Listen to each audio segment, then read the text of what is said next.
Reggie. Oh, Reggie, you're such a chicken.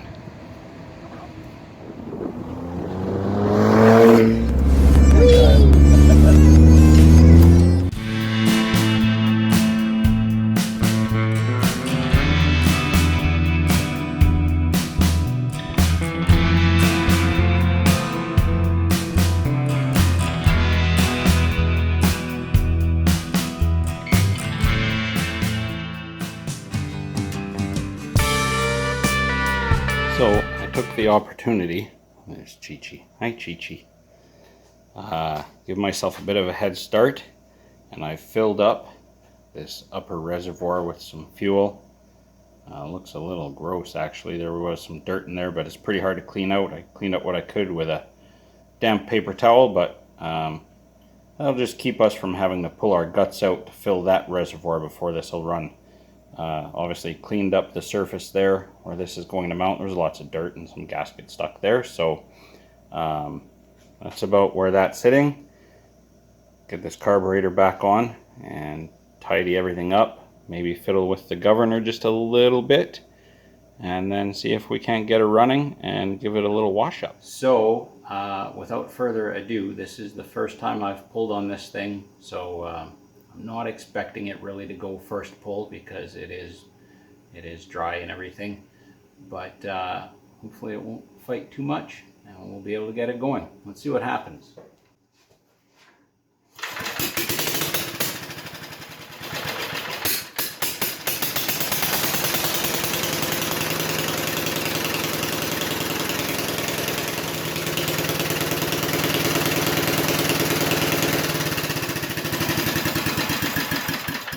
Tell you what we do have. We have a fuel leak. I forgot to tighten the screws back up where the carb mounts onto the tank. I loosened these off so I could reattach the tank itself. It didn't really want to fit where the intake of the engine attaches to the carburetor, so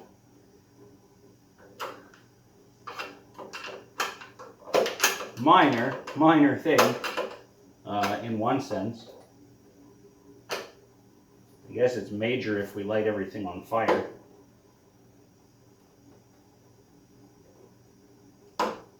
Almost there. This screw's a little tough to get at because of the throttle linkage being in the way. Easy enough to unbolt that. Let's try that again.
Runs like a lawnmower. Yahoo!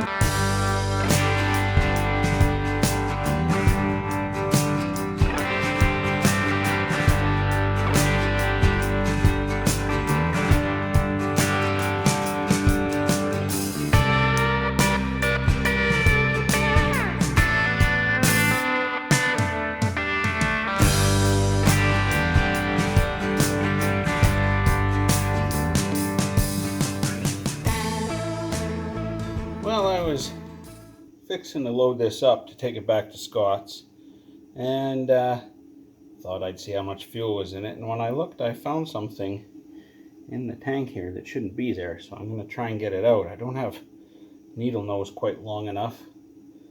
Grabbers are, I think they're at work, so see if I can fish this out with a couple screwdrivers and some luck.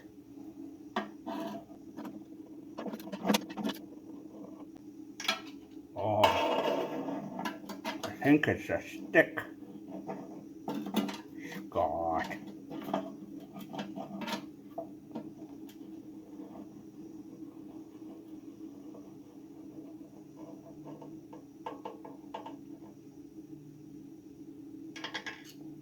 Ho ho ho. Got lucky. Jeez. Last time I checked, mowers don't run on sticks. Just on my way over to Cold War Motors to deliver this lawnmower to Scott.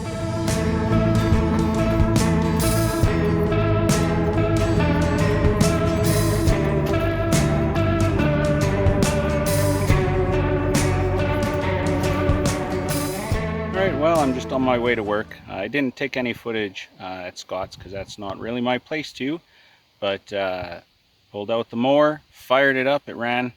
So that was a big success. If you want to check it out, head on over to Cold War Motors on YouTube and take a look.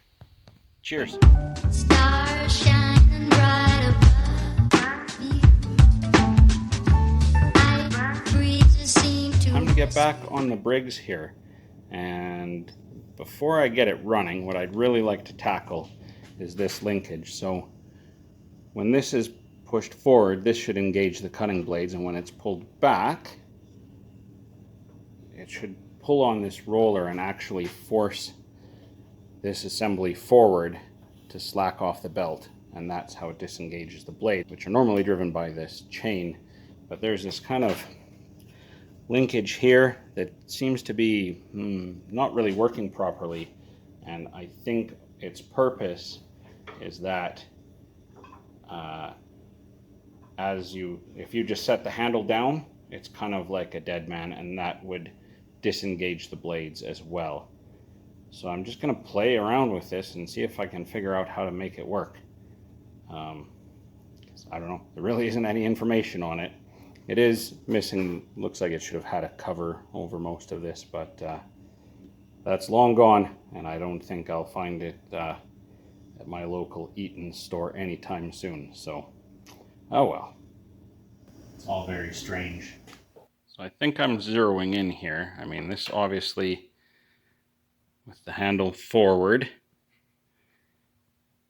definitely engages the blades. You can see the belt tighten up, and if I pull on our recoil here, it wants to turn everything. If I pull the handle back, it still does a little bit, but it allows some, I don't know if you can see the crank is turning, but the other pulley is not. So that's kind of working, but what I still am trying to understand is right now the blade is disengaged. If I lift the handle up, that drops away, and now the blade is engaged, particularly as I bring it back down. And then as it comes further down, it disengages the blade again,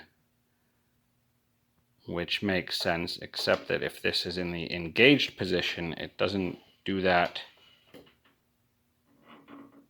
as reliably. Like, the blade is still kind of semi-engaged. So I don't know if I'm just fighting some wear and tear. I'm at the end of adjustment on this little carriage bolt here, so maybe I'm fighting wear and tear and I just need a longer bolt here. I don't know. I'll keep messing around with it. I was able to learn a few things, knowing that the big box stores such as Sears, Eaton's, even Montgomery Ward's down in the States, they didn't manufacture their own lawn and garden equipment. It was rebranded, built by somebody else. So I just threw in a Google search, vintage gas-powered reel mower, and was able to find out that these were built by MTD, because MTD built just about everything. Wild Turfy, the actually 1980 turf track that you may have seen on the channel, is MTD. Old One Pull, my favorite 19-inch Mastercraft lawnmower, it's a 1985, made by MTD. Even my 2015 Cub Cadet with snowblower, it's MTD. They seem to make pretty solid, long-lasting stuff, and it keeps coming back into my life. So I've contacted them for information, but you know, I'm not holding out much hope. So here we have the linkage. When the handle comes down, it presses on this lever, which then presses up and disengages. You know, it pushes this roller forward, which if the lever is pulled back, then this whole mechanism pulls forward all of this and disengages the blades. But hang on a second, there's a spider on me. Come on, little guy. Let's see. He's fast. Probably a black widow. This will be the last you'll ever hear from me. There you go, little guy. Come on. Get off.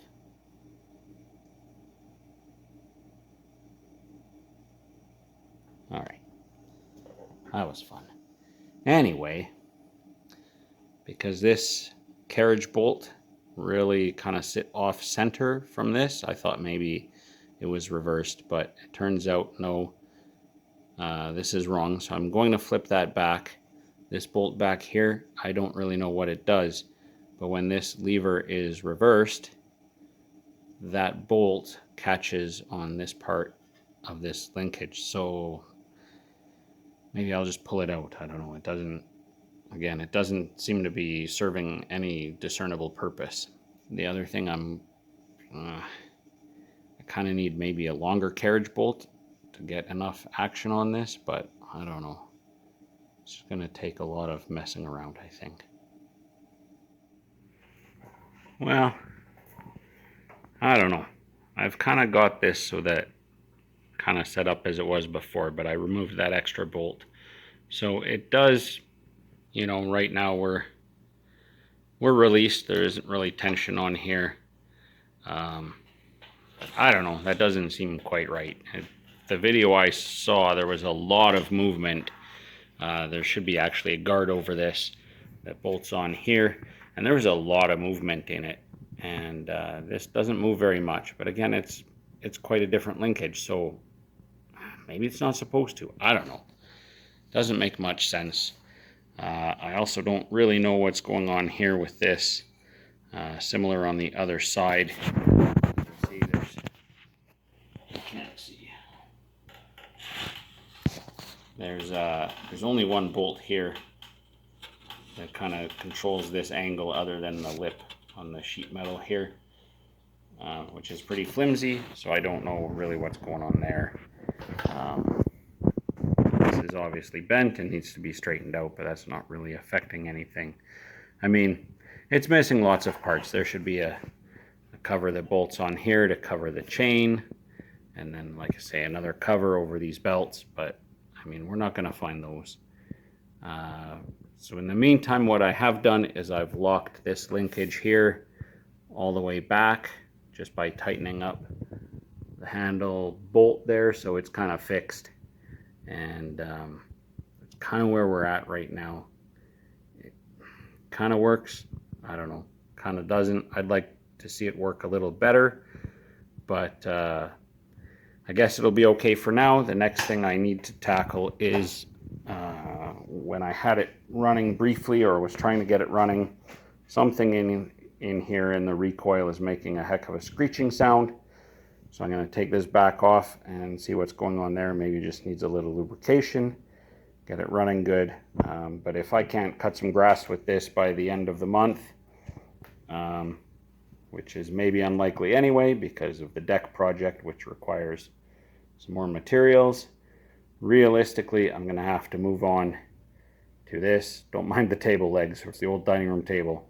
But just a decision needs to be made on this, whether I'm going to continue to work on it, try and get it running and sell it like that, or just get rid of it as is, or actually make a project out of it.